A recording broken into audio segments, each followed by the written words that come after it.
Hello everyone and welcome back. In this lesson, we're going to go through how to use the field calculator in ArcGIS. This is something that you've used a little bit in previous lectures and in your assignments, but we haven't gone into much detail about what it does and how it works. So to start with, I have some parcel data here, and in the attribute table, I have a number of metrics that have been extracted to these parcels. Distance to the floodplain, various elevation metrics, slope metrics, that kind of thing. And let's say that knowing that these units are in meters, that for whatever reason I needed the mean elevation of each parcel in feet instead. So that's something I can easily use Field Calculator to do. Before I do that though, I noticed when I brought up the data that all these addresses are capitalized and I find them really hard to read. So I want to correct them. I want to make these much more of the format that we're used to seeing addresses in, where the first letter of each word might be capitalized, but the rest of it's not capitalized. So I can use the field calculator to edit a field in place using its own information. So if I right-click on the header of this field and go to Field Calculator, I get the Field Calculator dialog. And you might get a warning before the box comes up that you're doing it outside of an edit session.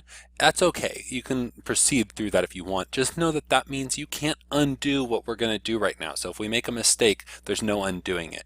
You're going to learn about edit sessions in lesson 4 in this class, and you could use that to allow you to undo this work.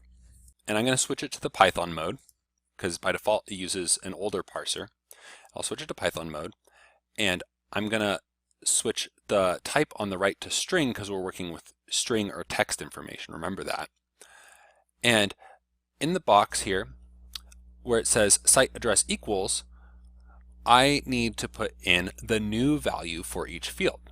Because what Field Calculator does is it goes through each record in the attribute table and evaluates the expression we write, similar but different to our select by attributes type expressions. But it evaluates each expression we write and populates the field with the result of that expression. So if I wanted to just keep everything the same, I could do site address equals site address if I double click on that. Now, when I'm in the Python mode, it surrounds them with exclamation points as field delimiters, saying this is a value from the attribute table. So if I just clicked OK on this right now and ran it, it's going to come out exactly the same, but it's a valid expression. So let's go back into the field calculator, and to make it lowercase, as I was saying before, if I want to have each record evaluated where it says, okay, for this first record,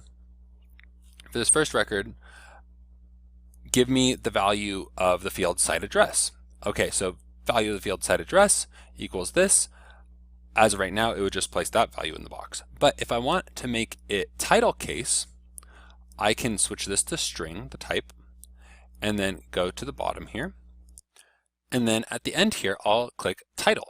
Double click it to add it to the box. And what this is going to do is it says, okay, take the value of the string in the site address field for the current record and run the title method on it, which changes it to title case, where the first letter is uppercased. It replaces the value in field site address. Since site address equals, we're assigning this to this. It replaces the value in that field for this record with what we're putting here, the title case version of site address, and then it moves on to the next record and starts all over again. So if I click OK now,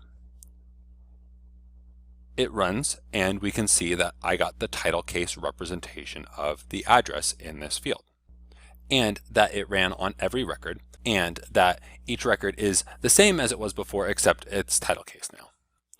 Okay, so now let's go back and do what we initially meant to do, which is change the mean elevation to feet. Now this one I'm not going to do in place because I want to keep the original meters version of the mean elevation, but I want to add a new field that has the mean elevation in feet. So I'm going to go to the Add Field box, and I'm going to add mean elevation feet as the field name. And you should be getting pretty familiar with this add field box now. And think for a second about what type of data this is.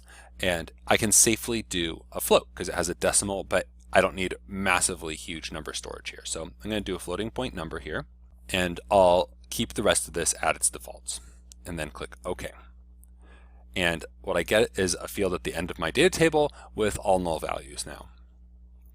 So I'm going to right click on that field and go to Field Calculator now and delete my previous expression here that we got from the title case. And in the box, I don't have to use the same field because remember, I'm assigning whatever I put in here, the result of whatever expression is in here, to the record in the field mean elevation feet now. So I could put mean elevation here and it would put the mean elevation in meters in that box, but that's not what we want. So we're going to do the conversion to mean elevation in feet. So I'll put in the times operator, the asterisk, and I can use a space or not a space, but the space helps make it a little more visible. And the conversion from meters to feet is to multiply by about 3.28. It's a little longer than that if we wanted it really precise, but this is close enough for this demonstration. Basically, I'm converting this number from one unit to another in this case, and this would end up with the value in feet, and it's going to take this value and assign it into this field for every record in the data set. And just to be very explicit, what's going to happen is as we go to this first row, it's going to grab the mean elevation for this first row, multiply it in this expression, and apply it to this first row. We get to the second row, and it's going to take the mean elevation in the second row and multiply it in this expression and take that result and apply it to the new field in the second row. And it's going to go to the third row and do the same thing. So whenever we're pulling values from these fields, it's only in the context of whatever row is currently being evaluated. So all those fields, they're going to come from the same row no matter what. You don't have to do any extra work to make sure you're pulling from the exact same row. Think of it as a one row operation that we happen to kind of loop through and do a bunch of times in a row, but there's always only one row at a time.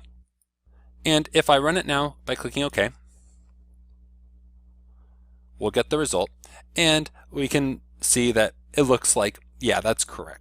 432 is about 131 times 3 point some odd.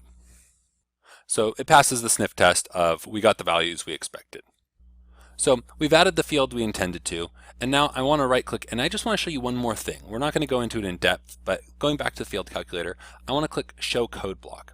And for those of you who know any Python programming, what this allows us to do is write functions, and functions are blocks of code that take inputs, do some operation, and provide a more complex output. So that title option that we used before, that's a function, and what it does internally doesn't really matter, except that when we put data into it, what comes out is what we put in title case. We can do more complicated things than that though, and if you show this code block, you can write functions here that do some work, and they're going to take a parameter. Just make sure you have them take a parameter and then write your function code.